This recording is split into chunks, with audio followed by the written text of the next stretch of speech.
जय माता दी, जय राजपूताना, जय माँ भवानी, वंदे मातरम, भारत माता की जय। प्रिय साथियों, मेरे प्यारे परिजनों, माताओं, बहनों, बेटों, भाइयों, क्षत्रिय धर्मपीठ के पीठाधीश्वर शक्तिपुत्र अनिल कुमार सिंह अनिल और शक्तिपुत्र जगदीश्वरानंद नाथ का अभिनंदन और प्रणाम स्वीकार करें। मेरे परिजनों, यह बड़े ही खुशी की बात है, आनंद की बात है कि हमारे एक भाई शंकर सिंह ने बिहार उपचुनाव में रुपौली विधानसभा क्षेत्र से निर्दलीय के रूप में विजय प्राप्त की है। लेकिन यह अपवाद नहीं है। इससे पहले सुमित सिंह ने, जो हमारे आदरणीय चाचा और मेरे बड़े ही करीबी और मेरे बड़े ही स्नेही पूर्व मंत्री स्वर्गीय नरेंद्र सिंह के पुत्र हैं, उन्होंने भी निर्दलीय के रूप में विजय प्राप्त की थी और बाद में जदयू के साथ गए। इसी प्रकार से समय समय पर आनंद मोहन सिंह और अन्य लोगों ने भी अपना पुरुषार्थ दिखाया। लेकिन यह जो विजय है, यह जो एकल प्रयास से की हुई विजय ठीक उसी प्रकार है जिस प्रकार से राजपूतों ने अपने विकट पुरुषार्थ से, अपने वीरता से, शौर्य से अलग अलग छोटे छोटे राज्य स्थापित किए, जिसका कोई महत्व नहीं रहा। ये आपस में लड़ते रहे ये राज्य और हम एक बड़ा राष्ट्र निर्माण न कर सके। हमने एक साम्राज्य नहीं स्थापित किया, हमने विश्व बंधुत्व, हमारे अंदर वो सभी गुण थे कि हम जो है इस धरती पर साम्राज्य स्थापित कर सकते थे। हम धर्म के संस्थापक, धर्म के नियंत्रक, धर्म के संचालक और समस्त प्राणियों को उनके कर्म के अनुसार उनका धर्म और कर्म देने वाले ईश्वर अंश हैं इस धरती पे। इसके बावजूद एकल प्रयासों ने, एकल व्यक्तिगत प्रयास और व्यक्तिगत महत्वाकांक्षाओं ने सामाजिक और राष्ट्रीय परिवेश को नष्ट किया और छोटे छोटे राज्यों में राजपूतों को विभक्त कर दिया, जिसके कारण सब ने अपने अपने छोटे छोटे राज्य बनाए। हर 10 कदम पे एक राज्य दिखाई दिया और वे आपस में लड़ते रहे अपनी महत्वाकांक्षा के कारण। आज यही हो रहा है। अलग अलग संगठन, अलग अलग व्यक्ति अपनी अपनी निजी महत्वाकांक्षाओं के कारण सक्षम होते हुए, हर प्रकार से विकट और महान योद्धा होते हुए भी एक साथ नहीं होने के कारण ना तो राष्ट्र निर्माण और राष्ट्रीय पटल पे कोई छाप छोड़ते हैं और ना ही इस समाज के लिए और इसके अधिकारों के लिए कुछ कर पाते हैं। आज समय है जब यह धर्म रक्षक, धर्म संस्थापक और धर्म को देने वाली, कर्मों को पूरी जनता के बीच बांटने वाली और राष्ट्र की संचालक और नियंत्रक जाति अपने पुरुषार्थ को पुनः प्राप्त करे। अपने अधिकारों की स्थापना करते हुए इस राष्ट्र को, इसके लोगों को, उनको शिक्षा का, स्वास्थ्य का और योग्यता अनुसार रोजगार का मूल अधिकार प्रदान करे। यह क्षत्रिय धर्मपीठ, जो आप सभी राजपूतों की कुल देवियों की संयुक्त ज्योत पीठ है, आपसे आह्वान करती है कि ये छोटे छोटे संगठनों को कोई मान्यता ना दे, ये एकल प्रयासों को कोई मान्यता न दे। आज से इन सबका विलय किया जाता है। आज से इन संगठनों के किसी भी अस्तित्व को मान्यता नहीं मिलेगी।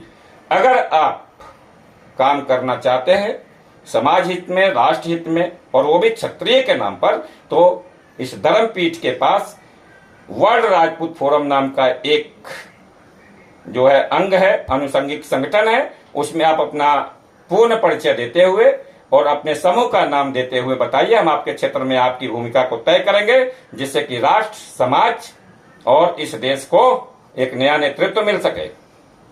हमारा कार्य है इस देश के जन जन को सुखी, समृद्ध और गौरवशाली बनाना। आजादी से पहले सैकड़ों सालों में और आजादी के बाद इन 80-90 सालों में इस जाति ने अपना पराभव देखा है। अपने अधिकारों का समर्पण राष्ट्र निर्माण के लिए करने के बाद अपने को सामाजिक तौर पे अपमानित होते देखा है, मंचों से नेताओं को अपमानित करते हुए देखा है। परंतु अब यह सहन नहीं होगा। हर वह व्यक्ति जिसकी कथाओं में खलनायक राजपूत होता है, ठाकुर होता है, वो आज से अपनी उल्टी गिनती समझ ले। हर वो फिल्म निर्माता जिसके कहानियों में खलनायक कोई ठाकुर या राजपूत होता है, या ऐसा कोई संदेश देने का प्रयास किया जाता है, ऐसा कोई टीवी सीरियल बनाया जाता है, तो इस देश के संविधान के भी खिलाफ है। और हमारे को बदनाम करने की जो यह साजिश रची जा रही है क्षत्रिय जाति को, उसका मुंह तोड़ जवाब यह धर्मपीठ देगी। इस धर्म की न्यायिक इकाई अखिल भारतीय राजपूत महापंचायत अपनी पंचायत लगा करके नोटिस जारी करके उस व्यक्ति को बुलाएगी और उचित जवाब सवाल करेगी। अगर वो अपनी बात सिद्ध नहीं कर पाए तो उनको जो है कानून के अनुसार दंड भी दिलाएगी। इसलिए मैं सभी को यह चेतावनी देता हूं कि आप जो है किसी भी प्रकार से इस जाति के खिलाफ बोलना, सोचना, लिखना बंद कर दें। आपकी अभिव्यक्ति की स्वतंत्रता वहीं तक सीमित है जहां तक आपकी जाति, आपका धर्म और आपकी अपने समाज की बात आती है। दूसरे समाजों पर टिप्पणी करने से पहले, उनके बारे में किसी प्रकार की रचना रचने से पहले या कुछ कहने से पहले स्वयं को देख लें। देश को विखंडित और जातिगत आधार पर करने का प्रयास न करें। राजपूतों ने सदा राष्ट्र निर्माण किया है, अपना बलिदान किया है और आजादी के बाद अपने अधिकारों को छोड़ा है। जमीनें दान दे करके उन्होंने स्कूल, कॉलेज, हॉस्पिटल स्टैब्लिश किए हैं, लेकिन आपने उनके नाम का बोर्ड तक हटवा दिया है। क्या यह कुत्सित राजनीति नहीं है? हर स्कूल के बोर्ड पर और उसके प्रिंसिपल ऑफिस में उस स्कूल को निर्मित करने वाले और दानदाता व्यक्ति का पूरा इतिहास और आज उसके वंशजों का कहानी लिखा जाना चाहिए और उसकी मैनेजमेंट में उसके वंशजों की भागीदारी होनी चाहिए।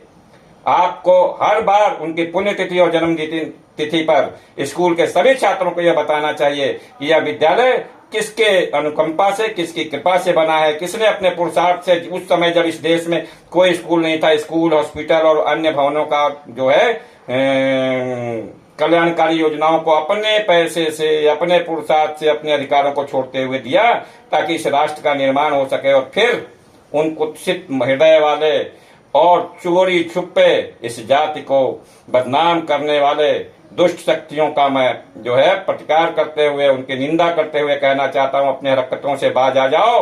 अब तुम्हारा समय समाप्त हुआ। अब यह जाति अपने अधिकारों का समर्पण नहीं करेगी, बल्कि अपने अधिकारों का अधिग्रहण करेगी, वर्ण करेगी, इस राष्ट्र के निर्माण में पुनः खड़ी होगी। और जिन हमने सबको मौका दिया है और सबने भ्रष्टाचार, दुराचार, अनाचार, अत्याचार और बलात्कार किया है।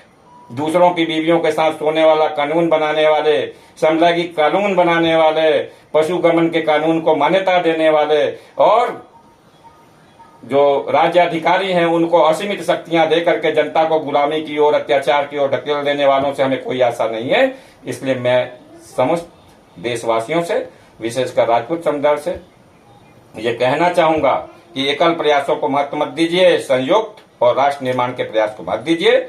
यह धर्मपीठ सनातन धर्म की स्थापना, मनुष्यों में आपसी प्रेम और इस विश्व में मानव सभ्यता के संरक्षण, प्रकृति के संरक्षण और धर्म संस्थापन के लिए आपका आह्वान करती है, कृत संकल्पित है। और हम हर उस प्रयास का समर्थन करेंगे जिससे जो है मानवीय मूल्यों का संरक्षण हो, प्रकृति का संरक्षण हो, आदिशक्ति मां का जो है उसके संदेशों का संरक्षण हो, धर्म की संस्थापना हो, सत्य और सदाचरण के साथ सभी अगर अपना स्वकर्म करना चाहते हैं तो हम उनके साथ हैं। हर अत्याचारी, हर पापी, हर अपराधी का विनाश हो और मानवता का संरक्षण हो। इसके साथ ही मैं एक बार फिर भाई शंकर सिंह को उनकी विजय की बधाई देते हुए कहूंगा कि आप जो है राष्ट्र निर्माण में और क्षत्रिय उत्थान में अपना विशेष योगदान करें और सभी क्षत्रिय छत्र जो राजनीति में है वो एकल प्रयास, अपना स्वार्थ, राजनीतिक भेदभाव छोड़ करके जो है धर्मपीठ के नियमानुसार क्षत्रिय कुल गौरव का उत्थान की ओर समर्पित हो जाए, क्योंकि केवल और केवल क्षत्रिय ही राष्ट्र निर्माण कर सकता है, निष्पक्ष, बिना भेदभाव, सबको उनके अधिकार, सब उनके कर्म और उनके धर्म प्रदान कर सकता है और बिना किसी ईर्ष्या के, बिना किसी द्वेष के, सबके साथ प्रेम के साथ इस समाज का निर्माण और राष्ट्र निर्माण कर सकता है। जय मां भवानी, जय भारत मां, वंदे मातरम।